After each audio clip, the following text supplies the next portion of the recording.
Welcome to the Energetic Psyche, a weekly podcast hosted by yours truly, Dr. Adrian Campbell, where we talk about real life, challenge assumptions, and explore different ways of being in the world.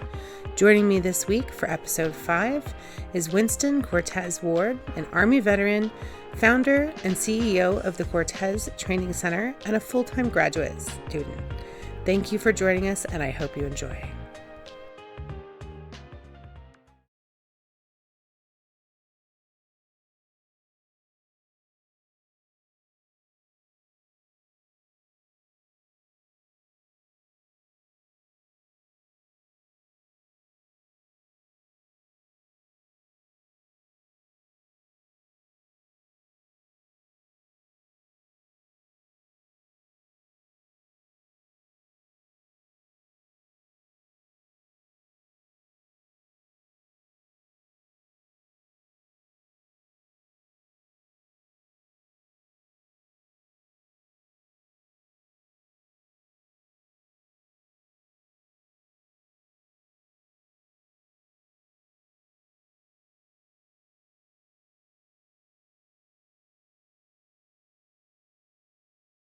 Hello, welcome to the Energetic Psyche. This is a weekly podcast hosted by yours truly, Dr. Adrian Campbell, where we talk about real life, challenge assumptions, and explore different ways of being in the world. This week, I have Winston Cortez Ward joining me for episode 5. Cortez is an Army vet and founder and CEO of the Cortez Training Center and a full-time graduate student. So glad to have you here. Thank you for joining me. So interestingly enough, Cortez and I met through Veterans Yoga Project when we both went through the 200-hour yoga teacher training, which I did not complete because of COVID and scheduling issues. But then we just stayed connected online, and we're both like, damn, we are groovy people. We gotta stay in touch. And so we did. And we're birthday twins and both Reiki masters. And like, I don't know, it's just cool. Yeah. But birthday twins. Yeah. But you know what's cool is that like, I knew you were cool, but until we talked the other day, I had no idea how cool you are. Like just listening to like the brief story that you shared with me and like all the information that we're going to talk about a little bit later, I was just like absolutely blown away with the wealth of knowledge that you have to share and like just the experiences you've been through. So I'm super grateful that you're here with us today, and I'm really excited about this conversation. Yeah, I'm excited too. And like you said, our history together was short, but the connection was there. And especially the birthday twin thing is always we special. So it's all great. Yeah. Oh my God. Okay. So why don't we just like dive right in and just tell me about yourself. Like, let's start from the beginning. Yeah. Well, I've started autobiographies like twice in my life and never finished. So maybe be on the lookout in the future. This all might be come out sometime in the future. Might eventually complete my autobiography and stuff. So it's to share. Basically, growing up was kind of tough. Youngest is 7. And I want to preface kind of a little bit of the upbringing with a few things. Mm-hmm. So, a lot of people talk about conspiracy, and they talk about it in a way that's like negative or not untrue and things like that, like people are crazy and things like that. But the actual term conspiracy just means that a group or people conspiring or trying to, do something malicious, if you want to say. And so government conspiracy is and was real, especially back in the day. I was born in the mid 80s, and, much like, Tuskegee experiments, the Black Wall Street, Tulsa, Oklahoma, all that stuff. We talk about like government sabotage and things like that. it was real, and as well as the drug epidemic. So the 80s, they call it the 80s drug epidemic, and kind of some of the core regions was the Midwest, like Chicago primarily, which it happens to be where I was born. And so that's where the story would begin. Family and things like that, kind of struggling, mother struggling with that, kind of being a product of that. I was born, sickly and stuff. Had something similar to like fetal alcohol syndrome, but it's basically with drugs. Really sick. Also at the time, had G6PD, which we'll be getting into a little bit further. Oh, you're freezing up a little bit, buddy.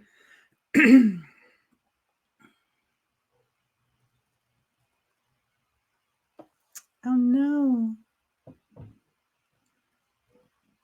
There we go. Did we? There you are. Yes, you're back. Okay. Sorry about that. Not sure if it's mine, but yeah. So at the same time with having these issues as a newborn, I also had G6PD. We'll be getting into this later and potentially even have a whole show on that and the research that I'm doing with that. But it's basically an enzyme deficiency. It's a genetic disorder, and it's very, very similar to prevalence in African Americans and even some of Mediterranean and Asian descent, but highest prevalence in African Americans and Africans. So I was born with this, and with the complications of the drug issue, the G6PD is essentially kind of like an allergy to a lot of drugs and pharmaceuticals and things like that. So while they're trying to administer life-saving drugs to me, I had adverse effects to some of those that they were giving me. So I was born jaundice and, just having a lot of trouble. Fast forward a little bit, born in this type of household, seven of us total of siblings. Father figures kind of on and off a little bit throughout our lives, and the struggle with our mom and stuff. Just kind of course, being a minority in America in the 80s and 90s, and it's kind of an unsaid or doesn't have to be said to most people. We kind of know what that entails, but born kind of rough, a little bit of poverty type of thing.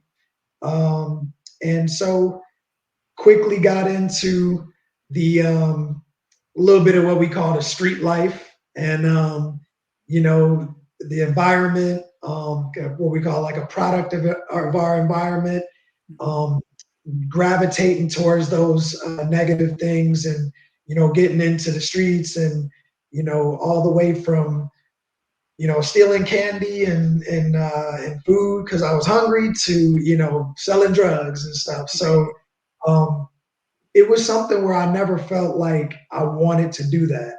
I never had I never was like, oh, that's cool, I want to do that. It was a way out. It was a means of me trying to kind of make it out of my circumstance. I was always pretty intelligent.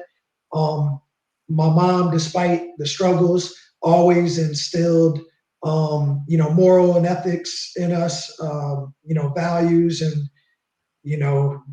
do as I say, not as I do, be safe, do the right thing. I did grow up, Christian, Baptist and stuff. And, at this point in my life, not really conforming to any specific religion, but kind of went away from that a little bit, into my, as I got a little bit older. So we, went through the struggles, um, got in trouble, did some time incarcerated, and definitely wasn't something that I felt like I learned my lesson. It was more like, you know, I knew I shouldn't have been doing it in the first place. I didn't want to do it, but I still, unfortunately, had this to deal with as well. So did my time, served, community service, all the good stuff um, through high school, dealing with racism and things like that, all kind of simultaneously. Upstate New York, a kind of small town thing. They got some heritage up there and stuff, and um, you know, had the N word called to me straight to my face by Right. adults as I was a adolescent or teenager, other my peers, things like that. Kind of always felt a little out of place, Mhm. being only black kid in the class all the way through probably third, fourth, fifth grade, something like that. Things like that. But And never. Oh, go I'll ahead. just say it's weird that I understand, but my nephew is half, he's mixed, and he plays hockey, Mhm. which is like the whitest white man sport I think that exists. And Yeah, he like just recently has been dealing with racism issues on his team because he's the only kid of color. And it's just can't believe we're still dealing with this shit is all I'm gonna say yeah, about that. But yeah. That's the it's biggest thing hard, is especially when you're a kid. still dealing with it. And that's, a lot of people think we're so far removed from the old time racism of this country, and we're not that far removed. And a lot of things are still happening on the back end. So, just been a product of that, always had the ambition to try to, succeed. So in high school, went ahead and joined the military as a junior in high school through the split option where you go to your junior year in high school, summer, you do your basic training, the next you come back for your senior year, and then after your senior year, you go to your advanced individual training. So, military was a way, it was another way out. It was a way to, I seen a path of, having financial stability and growing in a career. Um, I definitely had the ambition to do 20 years and retire. Right. Um, and I So hang on. Before we get too much in your military career, I just want to take a minute and like, connection, but so definitely have the ambition to retire. I joined really young, as a, oh, are oh we there? yeah, Sorry. Yeah, you keep getting a little hung up, but you got me now, right? Okay. So yeah, before we yeah, get too much into the military career, like I just want to touch back on like your story of growing up and like you being the youngest of seven. And so having all these, different examples ahead of you of what to do, what not to do. And, being on a path that wasn't always your choice because there were so many barriers along the sides. Like I think for me, like when I think about um and I am super aware that I am like very white woman, middle, upper class. Not my whole life, I'm gonna be honest, right? Like I wasn't always raised with a silver spoon, but I have privilege and I know that. But like I've really tried to understand and put a lot of effort in. And like for me, the metaphor when I think of like you were saying, like the environment you're in and how it has that path, it's like here's the path, and even if you want to get off the path, there's all these barriers on either side.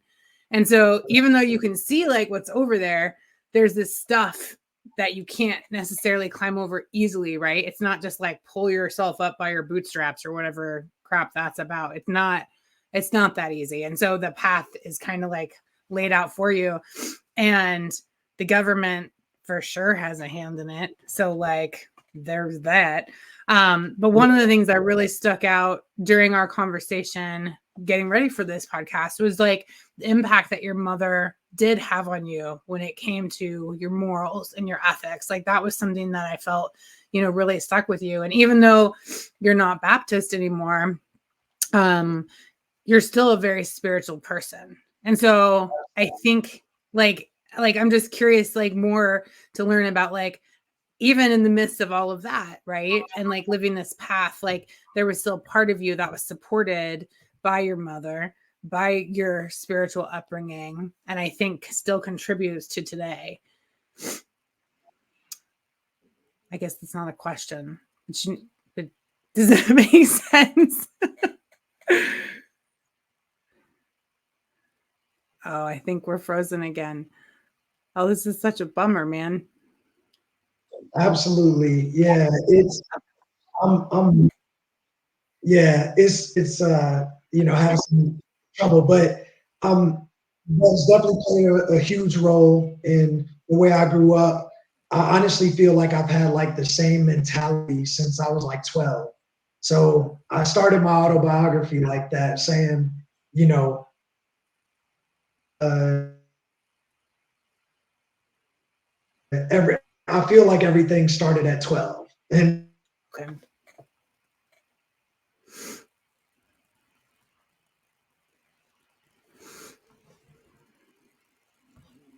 she was into church, had me into church 6 days a week and things like that too. So she played a big role, showed me organizational skills, and um, that at that age, I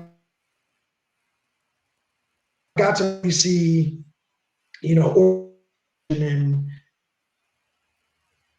things like that, with her as well. But yeah, my mom always, instilled morals, values, and ethics in us, and it was something that I really felt like I'm really close with my mom still today. She's been clean for a while and all that good stuff. And I mean, she's doing amazing, strongest woman I know. And I take that as like I seen her struggling and always still fighting through it, saying I'm gonna do better. I'm gonna get better.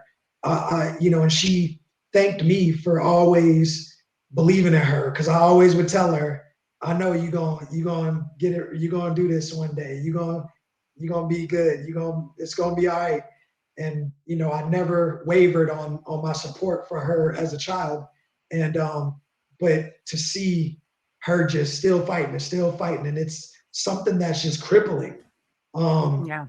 Those types of things. And it's people think that people who go through that or experience that in life are weak-minded or this and that. Man, you think about alcoholics, or alcoholism and things like that, drug addiction. Man, if it gets a hold of you, it's tough. It's like it takes an exemplary human being to get over something like that. Right. Yep. And so go ahead. Oh, I was just going to say that's absolutely right. Like, I think, like I've dealt with a lot of addiction in my own family and mental illness.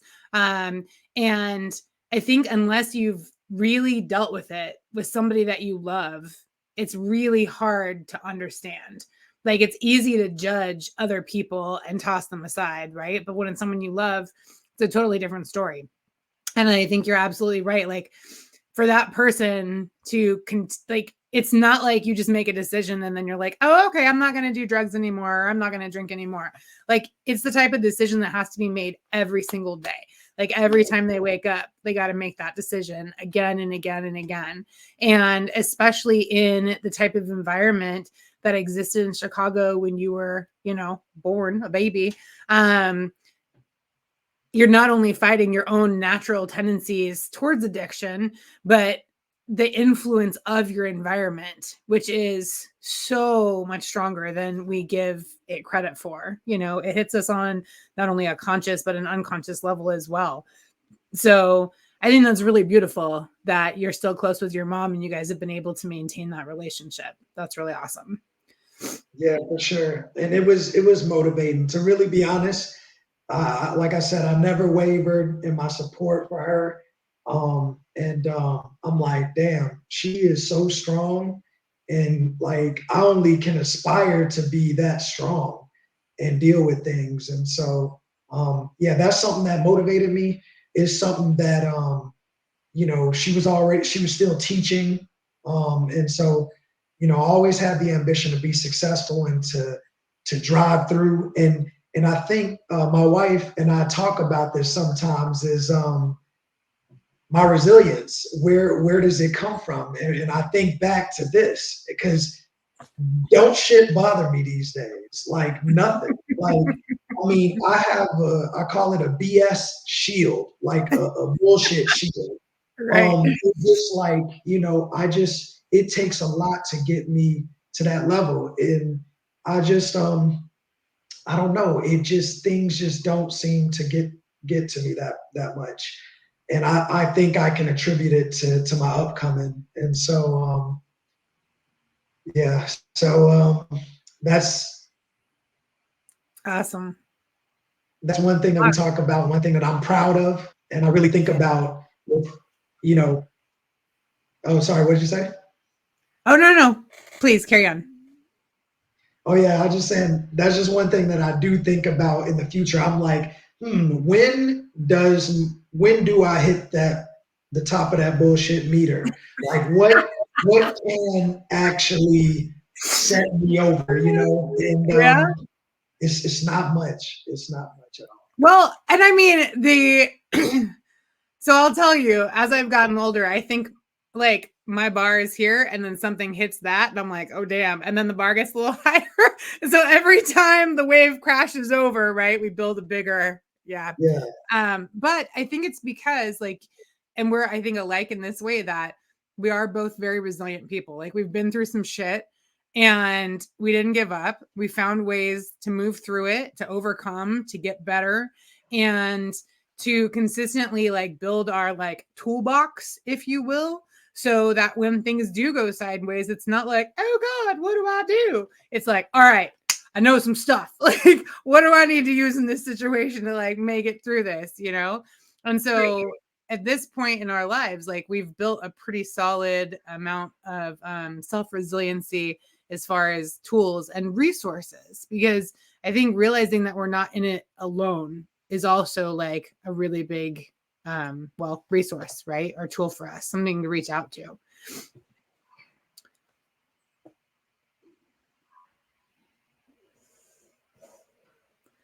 All right. So I'm just going to keep cruising. We keep freezing up a little bit, but that's all right. And we'll get back there. Oh, I see you moving. You back with me, Cortez? Maybe. Yes. Can you hear me now? Yes. Oh, we built tools. There and we are. Yeah. So, all right. So let's move into your military service. Yeah. So, yeah, the tools and the resiliency built from the past experiences, especially into my experiences in my career fields now, also play a role in my resiliency and things like that. But yeah, so back into the military. So I joined as a way to be the first person to go to college in my family. And, I was really proud of that. I should say traditional college. So my sister, she's a nutritionist, she's a cosmetologist. She had a lot of degrees in industrial certifications and things like that. So essentially higher education and things like that. But yeah, as a means to go to college. And a lot of people join the military as a way, a recruiter came and offered them some big money. And they were like, oh, yeah, they're, junior in high school. Oh, $10,000, $15,000. Thank you. Or they joined, oh, I get to shoot stuff and that's all cool. Um, I had a whole different perspective when I joined the military. At 17, I already, put everything into perspective and, decided my whole career and looked at it like a lifelong career path and a way out and a way to be successful, a way to, when I made it successful, of course, looking back to help my family and things like that. And like I said, to go to college, grow my career, my education, and things like that. I'm an engineer, construction equipment mechanic in the military. Got a second MOS, quartermaster, ordnance stuff. Was working on my third MOS. Was working on my E6, my staff sergeant. And I was going to also go to OCS and officer candidates. Yeah, I was going to say for non-military people, MOS is like your job, right? Yeah. And then E6 is a rank. So for Coast Guard, it would be like first class petty officer, but Army's different. And then OCS, officer candidate school. So basically you were like set up, you were hitting it, you were getting it done, you were kicking ass. Yeah. Oh yeah. Yeah. My E6 packet was already in. I was already signed up for officer candidate school. I was getting my third MOS and things like that. And then Operation OIF, Iraqi Freedom, 2007, I believe, 6 or 7. Get deployed to Iraq, pre-mobilization training, a year of that, hardcore training and thing, leading soldiers, taking pride in what I do, and it's still what I do today. I'm a natural born leader, and leading my people, taking pride in that camaraderie. I was ready to go. We were about a week before we were flying over. We had completed the last range, the last military exercise with 50 cal. I'm in the turret in the top of the Humvee, riding on the obstacle course, shooting down targets, back getting banged up and things like that. Never complained about any previous injuries in the military. Gun ho, driving forward, drive on, max PT tests, all that good stuff. And just banging up the back a lot of stuff I never complained about, things kind of building up. And then that day on the range, lifting some 50 cal ammo crates up on the Humvee when we were all done, ended up throwing out my back, herniated disc, and that thoracic region, it's a pretty bad injury. And I figure at that time, I'm like, I'm injured. I'm going on sick call. They're going to fix me. Right. Let me go ahead and get the rest of this stuff fixed real quick. So I'm like, okay, while we at it, I also got some ankle and some knee stuff, and I ain't never said them, but it's always, let's get it all fixed. So we get ready to, they give me physical therapy for about a week or two, and then ask me if I can fly over to catch up with my unit. Mm-hmm. And I'm like, I'm about 30% of what I used to be. Can I have like maybe a little bit more time? So they give me another week or two and ask me if I can go. And I say, man, like I can't even lift one arm all the way. As much as I wanted to go catch up with my unit, as much as I took pride in leading my soldiers, and I felt bad. I thought it would be, ill-advised and not a good choice for me. So I told them I couldn't do it. So they sent me home and just kind of treated me, kind of disowned me a little bit. So, lost my orders. Yeah. So I just want to say, like, I know how much that sucks. Like, I know how much that sucks. And I'm glad though that you made the decision to take care of your body, because we push through stuff like that all the time. And especially, I think, I mean, you're a bit younger than I am, but the newer kids, I feel like, are much better about it. But like back when I was in, like, if it hurt, like I remember I had a frozen shoulder, they just shoot me up with cortisone and I was right back Yep. to it like the very next day. And they did that 5 Yeah. times, right? Just destroyed the joint. Because it's like, just get back to work, just get back to work, just get back to work. Like you're a piece of Mhm. property. And I think at the time, like we're young, we're stupid, we don't know. Like we got this body for the rest of our lives. Like they don't care what happens to us 5, 10, 20 years down the road. So I'm glad you made the choice to take care of your body, even though it sucks when you don't get to join your unit and all of the like mental and emotional implications that come along with that. It's hard. Yeah, I mean, and it's like a double whammy, where, on one hand, I'm already feeling bad because, I mean, the camaraderie, we know Yeah. about that word camaraderie is a real thing. You get close to these people. Some of us were already in the unit prior to, doing the pre-mob training, and then all through pre-mob training, you get close to people, and then I'm a leader, and I just, and we're going into a danger zone, and I'm like at the height of, Operation Iraqi Freedom. And, I'm worried about my people and stuff. And so I'm like, I'm feeling terrible about not catching back up to my unit, terrible about my actual body, terrible about them disowning me and sending me home and just losing my paperwork and not following up and not, no physical therapy once I got home. No, um, they stopped my promotion packet from going through because I was on a profile, what they call it. Right. And so you can't get promoted. Stopped my career, just stopped everything, all my forward progress, and so just felt bad about all that. Um, Returning home and kind of back to square one, and that's kind of what I felt like and where I was at, and so.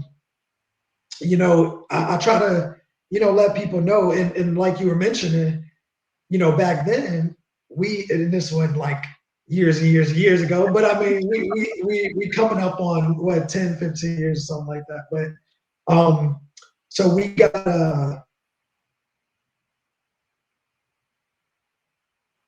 the health field in public health and the health field and everything, which is the field that I'm in now, is we didn't have all the things, all the resources, all the help, all the public health knowledge. We didn't have all these things then. So, like you said, the physicians were just shooting you up with cortisone to get you to keep going, keep it moving, rather than doing yoga or doing Mhm. physical therapy and a combination of, holistic therapies to get you back right and get you going.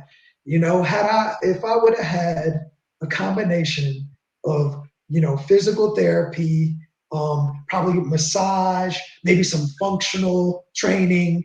Maybe if I could have combined that stuff together, I could have turned it around in about a month and probably caught it back up with my unit. Still wouldn't have been maybe 80%, but I still would have went over it and caught up with my unit. But that's the great thing that about the field that I'm in now and what I do now. So Well, yeah, and that's like one of the really important things about like us getting on and talking about this stuff, right? Is because like my baby brother is in the Air Force now. I think he's like 27. I'm 44. So like there's an age gap. But like I talk to him about this kind of stuff and I tell him like take care of your body, like do the things that you need to take care of yourself, you know. Don't just add up all the disabilities you're gonna try and get when you get out, but like actually take care of your body. And I think like I wish that I would have had somebody tell me that kind of stuff back in the day, because I don't know how many times I pushed through an injury, or like I'm sure you've heard and probably said, pain is weakness leaving the body, right? yeah, yeah, Yeah. I think yeah, that's one of the things like working with VYP, Veterans Yoga Project, that it really, and getting into yoga really helped me create a different relationship with my body, like one that's like if you're in pain, like maybe stop for a second, and like investigate that and be like, where is this coming from? Versus like, yeah, I'm glad I'm in pain. Like there's different kinds of pain. And I think as active duty and veterans, creating that different relationship with our body is so important moving forward, and why like people like us get into the work that we do, to help Absolutely. others. Yeah. So then you got out of the military. Then what happened?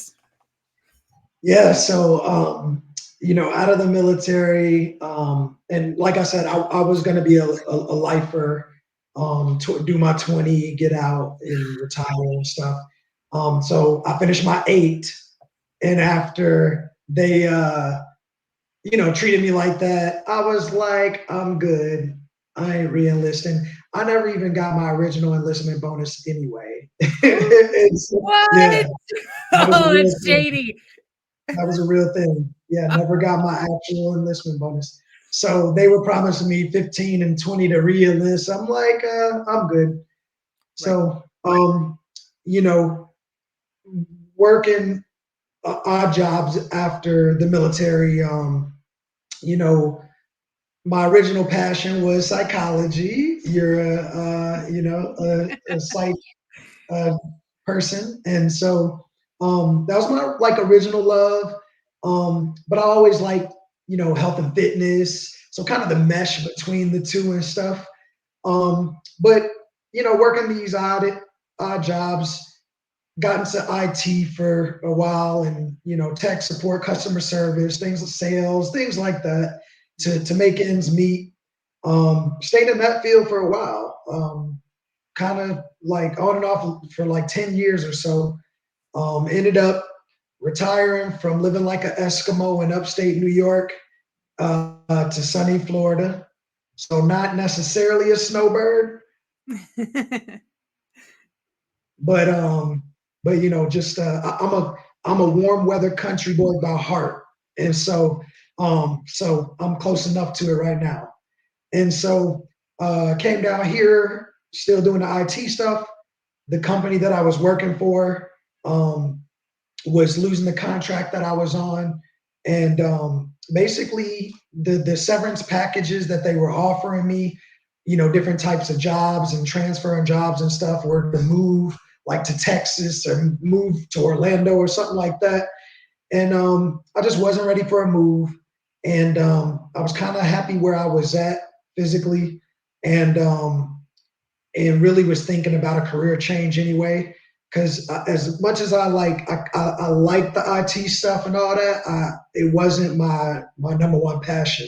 My number one passion was to help people, and so I took a severance and sat for a month and just really honed in on what I was about to do with my career, and focused intently, did a bunch of research, and I said, I'm going to start, you know, jump into health and fitness, and that's my passion. And so started with the personal training certification, uh, then found Veterans Yoga Project, All right. jumped into, got my yoga teacher training, my 200-hour with them, and with the program we were in. Mhm. Um, then moved on and got my advanced yoga instructor cert with the Himalayan Institute. Shout out, they are amazing as well. Nice. Um, and then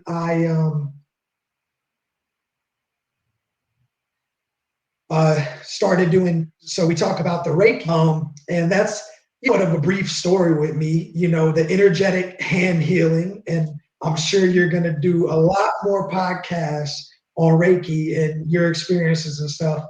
My experience was, which kind of ties into a whole nother part of the story, but to make it short, I met my Puerto Rican father on Ancestry DNA probably 4 years ago, and I met him through my sister, my Puerto Rican sister, who Mhm. happens to be a psychic medium, still living up in Chicago, where I was born.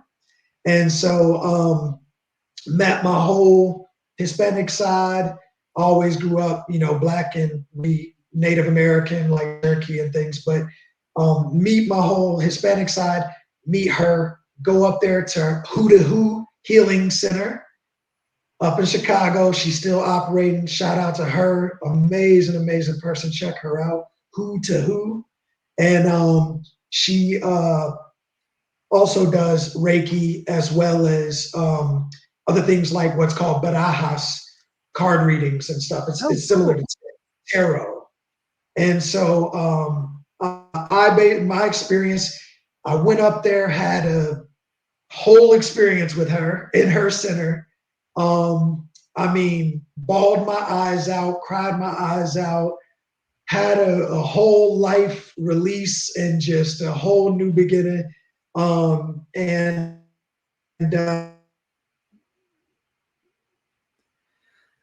my whole life, it was all in my health and fitness field. And I believe in divine. We believe in divine energy and divine timing. And so it was all just divine.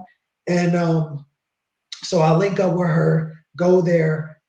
She starts educating me. We talk about history and tribal history and things like that in many different cultures, being close in the heritage being passed down and it being more easily accessible for certain people of certain cultures to tap into certain modalities of like healing and therapies and energetic stuff. So and even psychic type of things. So we say it run in your blood, and so from the African to my Native American to my Hispanic roots. I mean, I just got it all ways. And so, but tapping into that. Yeah. So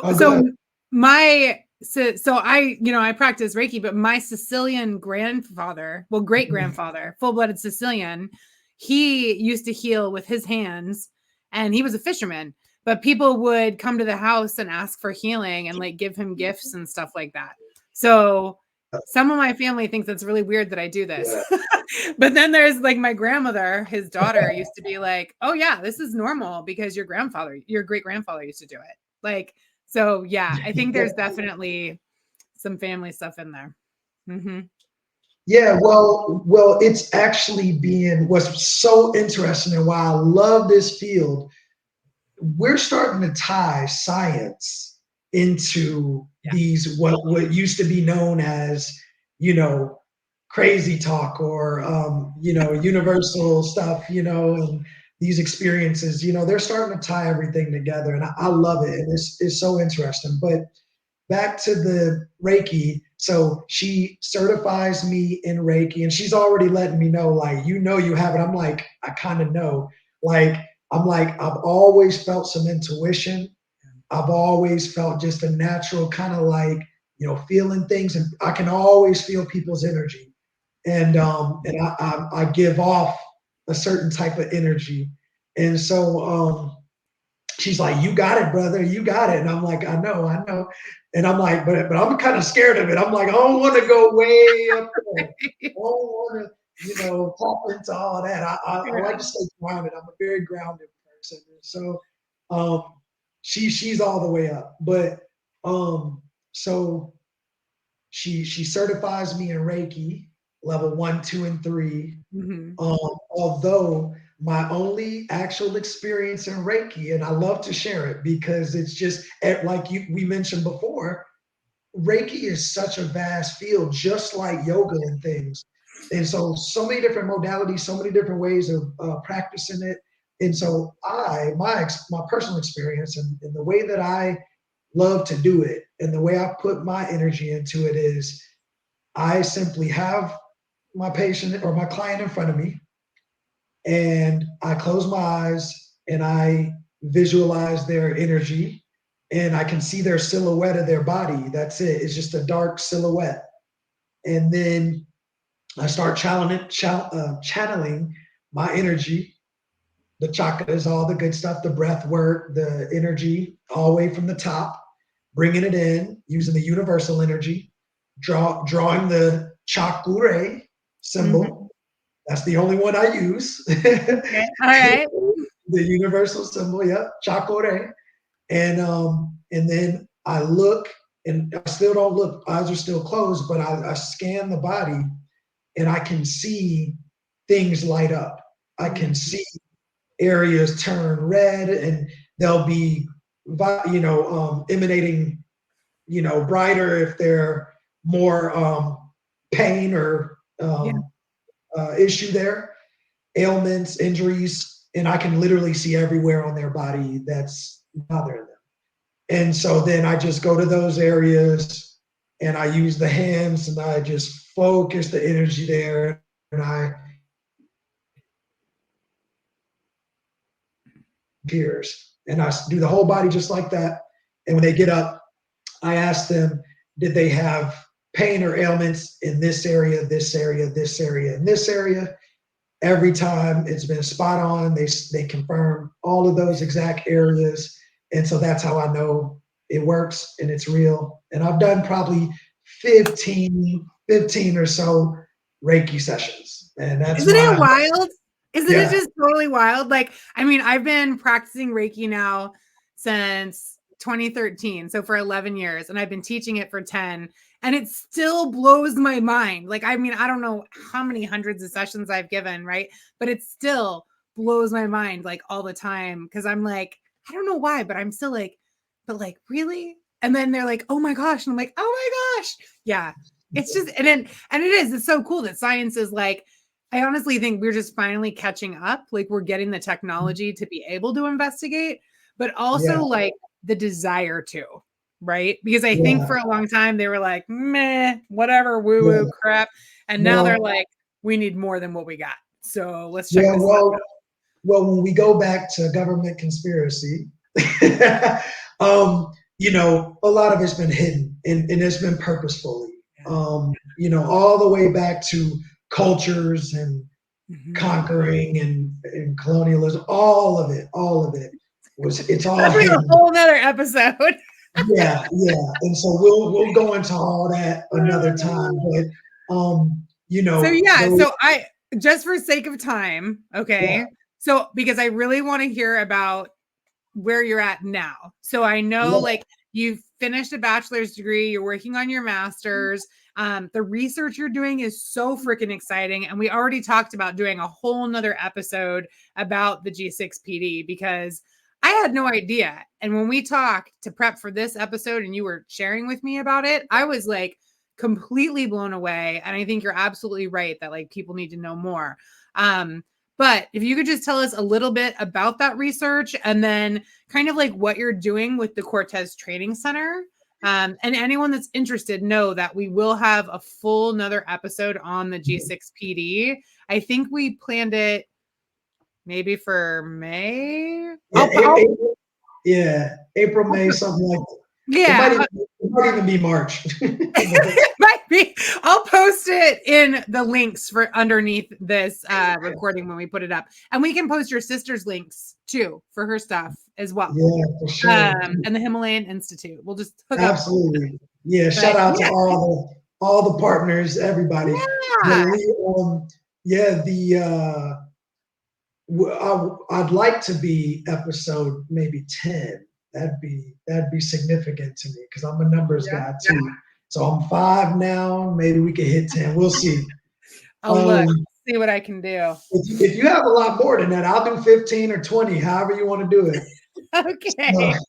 Um, but yeah, so kind of back on the career path, and then college. That was part of the career path and the career change. So the personal training to the yoga teacher training to going back to college and getting my bachelor's in biological health science and healthcare administration, Right.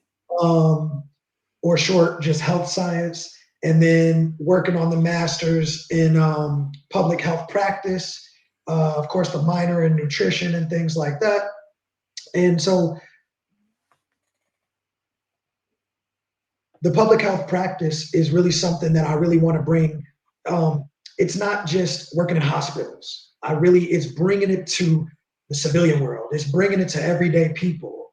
So, and showing people these methods like, yo, if you can tap into all these things, if you can use all these resources, if you make that accessible for everyone and give them the knowledge, right? We know knowledge is power or empowerment. So if we can bring people in and give people all this information and let them learn about themselves and let them get these resources and get shown how to do these things and get education on things, we have better outcomes, and that's already, peer-reviewed information, that's scholarly information that we already know. Better outcomes with a collaborative effort in the health Yeah. fields. So we have interprofessional fields that meld together, much like we're doing right now. Mm-hmm. There's better outcomes when we empower people and when we work together to help people. There's better outcomes. So, That's exactly what I was going to say. It's about empowering people in their health and their wellness. yeah, Like, I would say, like, that is one of my number one goals in everything that I do. When I work with people, when I teach, I want them to feel empowered in their own wellness. And like, that's a huge part of me putting this podcast together, is so that people can hear more and learn more about stuff that's not quite mainstream, so that they're a little bit more empowered and know like what questions to ask. I think you're absolutely right. It's so important. yeah. And with the research, Mm-hmm. I'm doing it. I'm trying to get sponsored by USF, the University of South Florida, to do this research. I've already written a literature review, and I'm trying to get that published at some point, maybe this year. And so y'all will be able to check that out. I'll post that at some point if it gets published on G6PD and things like that. And mostly it's clinical significance and correlation with Alzheimer's. And so Okay. it's, So yeah, let's not go too far into it, because yeah, it is yeah, a deep, deep of dive of course. information, which it deserves. Yeah, But what I really wanted you to just like briefly mention in this episode is like, we kind of talked about what it is, but like, you didn't find out you had it till you joined the military. And even then, they didn't tell you the full extent. So just like what some of the symptoms are, so that if there are people of color that are watching or hear this, and they're like, man, I wonder if I got that. yeah, They can look into these symptoms and maybe do some Google researching or something until the next yeah, episode. yeah, for sure. Highest prevalence in African Americans, second and third highest prevalence in Mediterranean descent and Asian descent. Some Caucasian people do have it, super low prevalence, but it's as high as 10% is what's reported, but I believe it's underreported in African American males. And so my research is going to be into trying to basically confirm that. It's probably a higher prevalence than that. Some of the symptoms and things are it's almost like an allergy to many things. So all legumes, beans, peas, soy, wine, sulfates, are usually in wines and things like that. There is things in the seed family, chia seeds, things like that. So a lot of things that we would naturally consider for health foods and things like that are foods that actually are triggers for people with G6PD, which becomes even harder to manage your nutrition and be healthy. There's allergies to topicals, like even types of lotion or things you put on your body. There's aromatics that you could be allergic to. So, if you're near exhaust gases, working as a mechanic and things like that, it causes hemolysis or destruction of red blood cells. And over time, there can be chronic implications, such as like Alzheimer's, and that's what the research is in. But short term, you can experience dizziness, see stars, you can be fatigued, have trouble sleeping, and there's many more symptoms and things like that. But if you suspect How do this, you? yeah. I was just gonna say, how do you get tested? Like, how can you find out if you have this deficiency? Yeah, so you basically just ask your primary care provider, can you test me for G6PD? Cool. And so, yeah, that's what you would ask. I recommend every single African American person to get tested, especially males. It's higher prevalence in males than Black females. But if you're a Black male, ask your doctor to test you for G6PD, even if you've never had those symptoms. It could be happening and you not know it, and there still can be long-term implications of that. So get tested, and please let us know so I can report it and so I can use it for our research. Let him know. Yeah. Let him. You So, know, I know. I'm like, here's another link. So on this video and with Spotify, I will make sure and put links of how you guys can keep in touch with Cortez and the research that he's doing through his work and his center for sure. yep. So we do. Oh, go ahead. Yeah. Tell us about your center. What are you doing over there? Yeah. So the Cortez Training Center is sponsoring that research in G6PD, as well as our performance metrics of how we do with, when you come into the Cortez Training Center, you'll get a whole self profile, a holistic self profile, which is a sum of scores of comprehensive assessments that we do for you, all the way from your self-reported health history, all the way to balance, posture, gait, your respiratory performance, your body performance, your metabolism, and all these tests are run into this one whole self profile, and you get to look at it on paper. And then you get to work with a team of people, a team of experts or specialists in the fields of like personal training, nutrition, eventually, physical therapy, acupuncture, Reiki, et cetera, et cetera. And so we're going to have this core team of people working together to help you specifically to design a plan for you based on your whole self profile. And it's going to be the most comprehensive way to reach your holistic health and fitness goals. And we have so many things to offer from, if you go check out the website, corteztrainingcenter.com, or go to the Facebook or Instagram or YouTube page. We got a lot more stuff coming. Partnerships with Veterans Yoga Project. Again, check them out. Partnerships with Wounded Warrior Project. Of course, Who to Who Training Center. Oh, Battle Buds USA. Check them out. That is CBD and hemp products for veterans and stuff. So yeah, a lot of partners, a lot of people we working with. But yeah, check us out. Go to the website. You can find contact information. You could look up a lot more of this information. And we're growing. Do they need to be local to the area, or can you work with anybody from anywhere in the country? Great question. So we do some local stuff in person, but we also have, and we're right in near Tampa, Florida, Tampa, Dade City, Florida. But we do a lot of virtual stuff too. And so we could be just as effective with virtual training and stuff. So we also offer continuing education courses and things like that if you're looking for that type of stuff. Yoga teacher training, if you ever thought about getting certified, personal training. So just check us out, hit us up, and whether it's to just get yourself right, or whether you're looking to advance your career in the field, whether you're looking to participate and volunteer or help us out with the Cortez Training Center, we do accept donations, we do accept volunteers. So just holla at me.